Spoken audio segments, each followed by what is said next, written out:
Hello friends, good morning. എല്ലാവർക്കും super കൺമണി സീരിയലിൻ്റെ latest episode റിവ്യൂയിലേക്ക് സ്വാഗതം. അങ്ങനെ സാഗർ ജയമോഹനും മാനസിക്കും അലിക വിട്ടുകൊടുക്കുകയാണ്. എല്ലാം എഴുതി കൊടുത്തതിനു ശേഷം അലികയിലുള്ള സ്റ്റാഫുകളോട് യാത്ര പറഞ്ഞ് ആകെ സങ്കടപ്പെട്ടുകൊണ്ട് സാഗർ അങ്ങനെ അവിടെ നിന്നും ഇറങ്ങിപ്പോവുകയാണ്. സാഗറിൻ്റെ കൂടെ കൃഷും കൺമണിയും മഹിയും ദേവ്ജിയും കൂടിയും പോകുന്നുണ്ട്. അവർ പോയതും ജയമോഹനും മാനസിയും അങ്ങോട്ടേക്ക് വരികയാണ്. ഇതെല്ലാം കേട്ടുകൊണ്ട് അവരാകെ സന്തോഷത്തിലാണ്. ദേവ്ജിയുടെ വീട്ടിലെത്തിയതിനു ശേഷം സാഗറും കൃഷും എല്ലാവരും തന്നെ ആകെ വിഷമത്തിൽ അങ്ങനെ ഇരിക്കുകയാണ്. കൃഷ് അങ്ങനെ സങ്കടപ്പെട്ടിരിക്കുന്നത് കണ്ട് സാഗർ പോയി ചോദിക്കുന്നുണ്ട്, നീ എന്തിനാണ് എങ്ങനെ ഇരിക്കുന്നത്? നീ എന്നെ ഒന്ന് നോക്ക്, ഞാനിപ്പോൾ ടോട്ടൽ ഫ്രീ ആണ്. നീ ഒറ്റ കാലിൽ ജീവിക്കണം, അത് മാത്രമേ എനിക്കുള്ളൂ എന്ന് സാഗർ തൻ്റെ മനസ്സിലുള്ള സങ്കടം അടക്കി പിടിച്ചുകൊണ്ട് അങ്ങനെ പറയുകയാണ്. കൃഷ് എന്നിട്ട് സാഗറിനോട് പറയുന്നുണ്ട്, അലികയുടെ കാര്യത്തിൽ അച്ഛൻ്റെ തീരുമാനം കഴിഞ്ഞു. ഇനി അങ്ങോട്ടേക്ക് അച്ഛൻ്റെ മോൻ്റെ തീരുമാനങ്ങൾ തുടങ്ങാൻ പോകുന്നതേയുള്ളൂ. അച്ഛൻ അവിടെ നിന്നും ഇറങ്ങിയ നിമിഷം മനസ്സിൽ കുറിച്ചിട്ടോ, ഇനി എനിക്ക് വിശ്രമമില്ല. എന്റെ ലക്ഷ്യമെന്നത് അലിക തിരിച്ചു പിടിക്കണം. ഭീഷണിപ്പെടുത്തിയിട്ടോ ബഹളം വെച്ചിട്ടോ അല്ല, ധ്വാനിച്ച് സമ്പാദിച്ച് തിരിച്ചു പിടിക്കണം. എന്നിട്ട് എൻ്റെ അച്ഛനിരുന്ന അതേ കസേരയിൽ എനിക്ക് എൻ്റെ അച്ഛനെ കൊണ്ടുപോയി ഇരുത്തണം. ഇത് അച്ഛൻ്റെ മോൻ അച്ഛന് തരുന്ന വാക്കാണെന്ന് കൃഷി അങ്ങനെ പറയാണ്. കൺമണിയപ്പ പറയുന്നുണ്ട്, സാർ ഈ പറയുന്നതൊക്കെ അത്ര എളുപ്പമല്ല എന്ന് പറയുമ്പോൾ സാഗറും പറയുന്നുണ്ട്, എടാ മോനെ, നീ പറഞ്ഞതൊക്കെ ശരിയാണ്. പക്ഷേ കൺമണി പറഞ്ഞതുപോലെ അങ്ങനെ അലിക തിരിച്ചു പിടിക്കുക എന്നുള്ളത് അത്ര എളുപ്പമല്ല എന്ന് സാഗർ അങ്ങനെ പറയുമ്പോൾ കൃഷി പറയുന്നുണ്ട്, ഇനിയിപ്പോൾ എന്തൊക്കെ ചെയ്തിട്ടാണെങ്കിലും എന്ത് റിസ്ക് ഏറ്റെടുത്തിട്ടാണെങ്കിലും അച്ഛന് വേണ്ടി ഞാൻ അലിക തിരിച്ചു പിടിക്കും. എൻ്റെ അച്ഛൻ്റെ മനസ്സൊന്ന് വിഷമിച്ചാലോ കണ്ണൊന്ന് കലങ്ങിയാലോ അതെനിക്ക് സഹിക്കാൻ കഴിയില്ല. അച്ഛന് എന്നെ വിശ്വാസമുണ്ടോ എന്ന് കൃഷി അങ്ങനെ ചോദിക്കുമ്പോൾ സാഗർ പറയുന്നുണ്ട്, എൻ്റെ വിശ്വാസത്തിന്റെ പേരാടാൻ ഞാൻ നിനക്കിട്ടിരിക്കുന്നത്. മനസ്സ് തളർന്നു പോയി എന്ന് കരുതിയാൽ ഞാൻ വിളിക്കുന്ന ഒരു പേരാണ് നിന്റെ. അച്ഛനെന്ന് ജീവിച്ചിരിപ്പുണ്ടെങ്കിൽ തന്നെ അത് നിന്നോടുള്ള വിശ്വാസം കൊണ്ടാണെന്ന് സാഗർ അങ്ങനെ സങ്കടത്തോടെ പറയാണ്. ഇത് കേട്ട് കൃഷിനും വിഷമിച്ചുകൊണ്ട് കൃഷി അങ്ങനെ സാഗറിനെ പോയി കെട്ടിപ്പിടിച്ച് കരയുന്നുണ്ട്. ഇത് കണ്ട് സന്തോഷിച്ചുകൊണ്ട് കൺമണി പറയുന്നുണ്ട്, സാർ ഇനി കൃഷി സാർ എല്ലാം നോക്കിക്കോളും. സാറിന്റെ റൂട്ട് കണ്ടുപിടിച്ചു കഴിഞ്ഞു എന്ന് കൺമണി അങ്ങനെ സാഗറിനോട് പറയുന്നുണ്ട്. പിന്നീട് സുജാതയാണെങ്കിൽ വീട്ടിലങ്ങനെ വിഷമിച്ചുകൊണ്ടിരിക്കുകയാണ്. അപ്പോഴാണ് ആൻറ്റിയമ്മ അങ്ങോട്ടേക്ക് വരുന്നത്. ആൻറ്റിയമ്മ സുജുവിനോട്, സുജു നിന്നെങ്ങാനും സാഗർ വിളിച്ചിരുന്നോ? അവനെല്ലാം ജയമോഹനും മാനസിക്കും എഴുതി കൊടുത്തിട്ട് തിരിച്ചു വരിക എന്ന് പറഞ്ഞു. കൃഷി അവന്റെ കൂടെ തന്നെ ഉണ്ടായിരുന്നു എന്ന് പറഞ്ഞു. ഇനി ചിലപ്പോൾ അവര് രണ്ടുപേരും കൂടി എങ്ങോട്ടെങ്കിലും പോയി കാണുമെന്ന് ആൻറ്റിയമ്മ അങ്ങനെ പറയാണ്. സുജു അപ്പ പറയുന്നുണ്ട്, ഈ ഒരു അവസ്ഥയിൽ സാഗറിനെ ആശ്വസിപ്പിക്കാൻ കൃഷിനെ കൊണ്ട് മാത്രമേ കഴിയൂ. അങ്ങനെ സാഗറിന്റെ കൂടെ കൃഷി ഇരിക്കുകയാണെങ്കിൽ ഇരുന്നോട്ടെ എന്ന് സുജു അങ്ങനെ പറയുന്നുണ്ട്. ആൻറ്റിയമ്മ അപ്പ പറയുന്നുണ്ട്, അവന്റെ സ്വപ്നം അടിയറവ് വെച്ചിട്ടാണ് അവിടെ നിന്നും പടിയിറങ്ങുന്നതെന്ന് പറയുമ്പോൾ സുജു പറയാണ്, ശരിയാണ് ചേച്ചിയമ്മേ, പക്ഷേ നമുക്കെല്ലാം കണ്ടു നിൽക്കാനല്ലേ കഴിയുന്നുള്ളൂ. ഒന്ന് പ്രതികരിക്കാൻ പറ്റാത്ത രീതിയിൽ നമ്മളെ കെട്ടിപ്പൂട്ടി വെച്ചിരിക്കുകയല്ലേ. ഓരോ നിമിഷവും ഈ രഹസ്യം സാഗറിനോട് പറഞ്ഞാലോ എന്ന് ഞാൻ ആലോചിച്ചതാണ്. പക്ഷേ അറിഞ്ഞു കഴിഞ്ഞാൽ സാഗറിന്റെ അവസ്ഥ എന്തായിരിക്കും? അതുകൊണ്ട് ഞാൻ എല്ലാം മനസ്സിൽ അടക്കി വെക്കുകയാണെന്ന് സുജു അങ്ങനെ പറയുന്നുണ്ട്. അപ്പോഴേക്കും അങ്ങോട്ടേക്ക് കൃപ വരികയാണ്. കൃപ എന്നിട്ട് ആൻറ്റിയമ്മയോടും സുജുവിനോടും പറയുന്നുണ്ട്, അച്ഛൻ വരുന്നുണ്ട് ഇങ്ങോട്ടേക്ക്. ആകെ തളർന്ന് വിഷമത്തിലാണ് വരുന്നത്.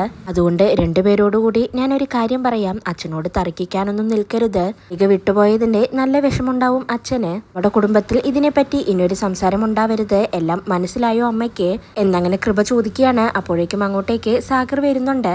കൃപ പറഞ്ഞതുപോലെ ആകെ തളർന്ന് ക്ഷീണിച്ചിട്ടാണ് സാഗർ വരുന്നത്. സാഗർ എന്നിട്ട് കൃപയോട് പറയുന്നുണ്ട്, മോളെ എനിക്ക് കുറച്ച് വെള്ളം എടുത്തോണ്ട് വായോ എന്ന്. അങ്ങനെ കൃപ വേഗം തന്നെ സാഗറിന് വെള്ളം കൊടുന്നു കൊടുക്കുകയാണ്. വെള്ളം കുടിച്ച് സാഗർ കൃപയോട് പറയുന്നുണ്ട്, മോളെ നാളെ തൊട്ട് അച്ഛൻ ഫുൾ ഫ്രീ ആണ്.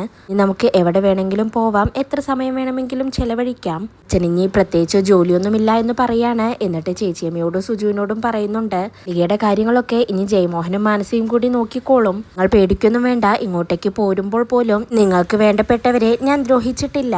ജയമോഹനും മാനസിയും വളരെ ഹാപ്പിയാണ്. നിങ്ങൾക്ക് അതുപോലെ എന്ന് സാഗർ അങ്ങനെ ചോദിക്കുമ്പോൾ സുജു തിരിച്ചു ചോദിക്കുകയാണ്, അവരോട് പ്രശ്നങ്ങൾ ഉണ്ടാക്കരുതെന്ന് സാഗറിനോട് ഞാനും ചേച്ചിയമ്മയും പറഞ്ഞിട്ടുണ്ട്. ഇതിനർത്ഥം അലിക കൈവിട്ടു പോകുന്നതിൽ ഞങ്ങൾക്ക് സങ്കടമില്ലെന്നാണോ സാഗർ കരുതിയിരിക്കുന്നത് എന്ന് സുജു അങ്ങനെ പറയുമ്പോൾ ആൻറ്റിയമ്മ പറയുന്നുണ്ട്, അത് നിന്റെ സ്വപ്നമായിരുന്നു എന്ന് ഞങ്ങൾക്കറിയാം. നഷ്ടപ്പെടുമ്പോൾ എത്രമാത്രം നീ സങ്കടപ്പെടുമെന്നും ഞങ്ങൾക്കറിയില്ലേ എന്ന് ആൻറ്റിയമ്മയും പറയാണ്. സാഗറപ്പ പറയുന്നുണ്ട്, എൻ്റെ വിഷമത്തെക്കുറിച്ച് ആരൊന്നും ചിന്തിക്കൊന്നും വേണ്ട, അതെല്ലാം അതിൻ്റെ വഴിക്ക് വരും പോവും. മോളെ ഞാനൊന്ന് കിടക്കാൻ പോവുകയാണ്. 2 മണിക്കൂർ കഴിഞ്ഞ് നീ വന്ന് എന്നെ വിളിക്കണം. ഇപ്പം എൻ്റെ മുന്നിൽ എല്ലാം ശൂന്യമായ ഒരവസ്ഥയാണ്. ഇപ്പോൾ ആർക്കും സാഗറിൻ്റെ കുടുംബം കണ്ട് അനുകരിക്കണമെന്നും തോന്നില്ല. ഇനി മനസ്സിനൊരു നിയന്ത്രണം കിട്ടണമെങ്കിൽ ഉറക്കം അത്യാവശ്യമാണ്. എങ്കിൽ ഞാൻ കിടക്കട്ടെ എന്ന് പറഞ്ഞ് ആകെ സങ്കടപ്പെട്ടുകൊണ്ട് സാഗർ മുറിയിലേക്ക് പോവുകയാണ്. പിന്നീട് കൃപ സുജുവിനോടും ആൻറ്റിയമ്മയോടും പറയുന്നുണ്ട്, അച്ഛൻ ഈ പറഞ്ഞ സങ്കടങ്ങളെല്ലാം നിങ്ങളെക്കുറിച്ചുകൂടിയാണ് പറഞ്ഞത്. അച്ഛനെ സമാധാനിപ്പിക്കാൻ വേണ്ടി ഇനി നിങ്ങൾ രണ്ടുപേരും മുറിയിലേക്ക് കയറി വരണമെന്നില്ല എന്നങ്ങനെ പറഞ്ഞുകൊണ്ട് കൃപയും മുകളിലേക്ക് പോവുകയാണ്. പിന്നെ ഒട്ടും സഹിക്കാനാവാതെ കരഞ്ഞുകൊണ്ട് സുജു അങ്ങനെ ആൻറ്റിയമ്മയോട് പറയുന്നുണ്ട്, ഇത്ര അകലത്തിൽ നിന്നാണ് സാഗർ ഇപ്പോൾ എന്നോട് സംസാരിക്കുന്നത് ചേച്ചിയമ്മേ. എല്ലാം ഞാനായിട്ട് തുടങ്ങി വെച്ചതാണ്. ഇപ്പോൾ അതെല്ലാം ആരൊക്കെയോ ചേർന്ന് അങ്ങ് പൂർത്തിയാക്കി വെച്ചു എന്നങ്ങനെ സുജു പറയുമ്പോൾ ആൻറ്റിയമ്മ പറയുന്നുണ്ട്, എന്നെങ്കിലും ഒരിക്കൽ സത്യങ്ങളെല്ലാം അറിയുമ്പോൾ അവന് നമ്മളെ മനസ്സിലാവും എന്തുകൊണ്ടാണ് നമ്മളിങ്ങനെ മിണ്ടാതെ നിന്നത് എന്ന്. അവൻ നമ്മളെ തിരിച്ചറിയുന്നൊരു ദിവസം വരും. അങ്ങനെ ചിന്തിക്കാനല്ലേ നമ്മളെ കൊണ്ട് കഴിയൂ. നീ സങ്കടപ്പെടല്ലേ സുജു എന്ന് പറഞ്ഞ് ആൻറ്റിയമ്മ അങ്ങനെ സുജുവിനെ ആശ്വസിപ്പിക്കുകയാണ്. പിന്നീട് കൺമണി അങ്ങനെ ശ്രീനിവാസനെ ഫോണിൽ വിളിച്ച് സംസാരിക്കുന്നുണ്ട്. അച്ഛൻ ഇത് എന്ത് പണിയാണ് ചെയ്യുന്നത്? അച്ഛനോട് ഡോക്ടർ റെസ്റ്റ് വേണമെന്ന് പറഞ്ഞതല്ലേ, എന്നിട്ടാണോ പറമ്പിൽ പണിക്ക് പോയിരിക്കുന്നത്? മിണ്ടാതെ ഒന്നും ചെയ്യാതെ അവിടെ റെസ്റ്റ് എടുത്തിരുന്നോളണം. അല്ലെങ്കിൽ പിന്നെ വൈകിട്ട് ഞാൻ വീട്ടിലേക്ക് വരുമ്പോൾ എന്നോട് കൊഞ്ചാനും സംസാരിക്കാനൊന്നും വരരുതെന്ന് പറഞ്ഞ് കൺമണി അങ്ങനെ ഫോൺ കട്ട് ചെയ്യുകയാണ്. അതിനുശേഷം കൃഷാണെങ്കിൽ സാഗറിൻ്റെ വീട്ടിലേക്ക് പോകാനായി നിൽക്കുകയാണ്. കൺമണിയപ്പോൾ എങ്ങോട്ടാണ് സാർ എന്ന് ചോദിക്കുകയാണ്. കൃഷ് അപ്പോൾ പറയുന്നുണ്ട്, ഞാൻ വീട്ടിലേക്കൊന്ന് പോവാണ്, എനിക്ക് ആൻറ്റിയമ്മയെയും അമ്മയെയും ഒന്ന് കാണണമെന്ന് പറയുമ്പോൾ കൺമണി കൃഷിനെ പോവാൻ വിടാതെ അവിടെ നിർത്തുകയാണ്. സാറിപ്പോൾ പോയി അവരോടൊന്നും സംസാരിക്കണ്ട. ആൻറ്റിയമ്മയും അമ്മയും അങ്ങനെ പെരുമാറിയതിന്റെ കാരണം എന്താണെന്ന് സാറിന് അറിയണോ? സാർ എന്നോട് ഇതിനു മുന്നേ ചോദിച്ചില്ലേ ആൻറ്റിയമ്മയും അമ്മയും തമ്മിലുള്ള രഹസ്യം എന്താണെന്ന്? അതെനിക്കറിയാമെന്ന് ചോദിച്ചില്ലേ? എനിക്കറിയാം. അതെ സാർ, ഞങ്ങൾക്കിടയിൽ ഒരു രഹസ്യമുണ്ട്. അത് സാർ അറിയരുതെന്ന് ഞങ്ങൾക്ക് നിർബന്ധമുണ്ടായിരുന്നു. അതുകൊണ്ടാണ് പറയാതിരുന്നത്. പക്ഷേ ഞാനിപ്പോൾ സാറിനോട് അത് പറയാം. പക്ഷേ അതിനു മുന്നേ സാറ് എനിക്കൊരു വാക്ക് തരണം. ഈ പറയുന്ന കാര്യം കേട്ട് സാറ് പെട്ടെന്നൊരു പ്രതികരണത്തിന് നിൽക്കരുത്. ഇതിന്റെ പേരിൽ ഒരു ബഹളവും ഉണ്ടാക്കരുതെന്ന് കൺമണി അങ്ങനെ വാക്ക് ചോദിക്കുകയാണ്. ഋഷഭ കൺമണിയോട് ഞാൻ ഒരു പ്രശ്നത്തിനും പോവില്ല ഉറപ്പ് എന്ന് പറഞ്ഞ് കൈ കൊടുക്കുന്നുണ്ട്. പിന്നീട് കൺമണി പറയുന്നുണ്ട്, ആൻറ്റിയമ്മ കൂറുമാറിയതാണെന്ന് നമുക്കെല്ലാവർക്കും തോന്നിയില്ലേ? അത് മാനസിയോടുള്ള സ്നേഹമല്ല, മാനസ ആൻറ്റിയമ്മയെ ഭീഷണിപ്പെടുത്തിയതാണ്. ഇതും കൃപയെക്കുറിച്ചുള്ള ഭീഷണി. കൃപയുടെ ജീവൻ അപകടത്തിലാവുന്ന ഒരു കാര്യം മാനസിയുടെ കയ്യിലുണ്ട്. ഇത്രയൊക്കെ കൺമണി പറയുമ്പോഴേക്കും കൃഷ് ആകെ ടെൻഷനായി കൊണ്ട് പറയുന്നുണ്ട്, കൺമണി നീ ഇങ്ങനെ വളച്ചുകെട്ടില്ലാതെ കാര്യം എന്താണെന്ന് പറയുന്ന ടെൻഷനോടെ പറയാണ്. അങ്ങനെ കൺമണി മാനസ ആൻറ്റിയമ്മയെ ഭീഷണിപ്പെടുത്തിയ ആ കൃപയുടെ ഞെട്ടിക്കുന്ന രഹസ്യം കൃഷിനോട് തുറന്നു പറയുകയാണ്. ഇത് കേട്ട് കൃഷ് ആകെ മനസ്സ് തകർന്ന് ഞെട്ടിത്തരിച്ചങ്ങനെ നിൽക്കുകയാണ്. പിന്നീട് കൃഷി ദേഷ്യപ്പെട്ടുകൊണ്ട് പറയുന്നുണ്ട്, കൺമണി ഇതെല്ലാം എന്നോട് ഇപ്പോഴാണോ നീ പറയുന്നത്? ഞാൻ അങ്ങനെ വെറുതെ വിടില്ല. ഇത് ഞാൻ എന്തായാലും ചോദിച്ചിരിക്കും. ഇനി എന്തായാലും മാനസിയെയും ജയമോഹനെയും ഞാൻ വെറുതെ വിടാൻ ഉദ്ദേശിച്ചിട്ടില്ല. ഇതിപ്പോൾ തന്നെ തീർപ്പാക്കണമെന്ന് പറഞ്ഞ് കൃഷി പോവാൻ നിൽക്കുന്നതും കൺമണി പറയുന്നുണ്ട്, ഇതാണ് ഞാൻ സാറിനോട് ഇത്രയും ദിവസം ഈ രഹസ്യം പറയാൻ മടിച്ചത്.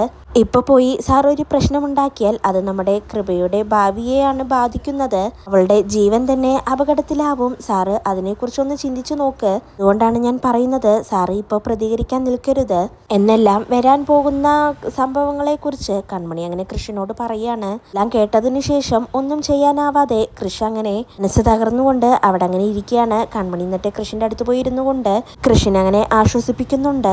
എനിക്കറിയാം കൃപയെ സാർ എത്രമാത്രം സ്നേഹിക്കുന്നുണ്ട്. അവൾക്കൊരാപത്ത് വന്നാൽ സാർ സഹിക്കില്ലെന്നും എനിക്കറിയാം.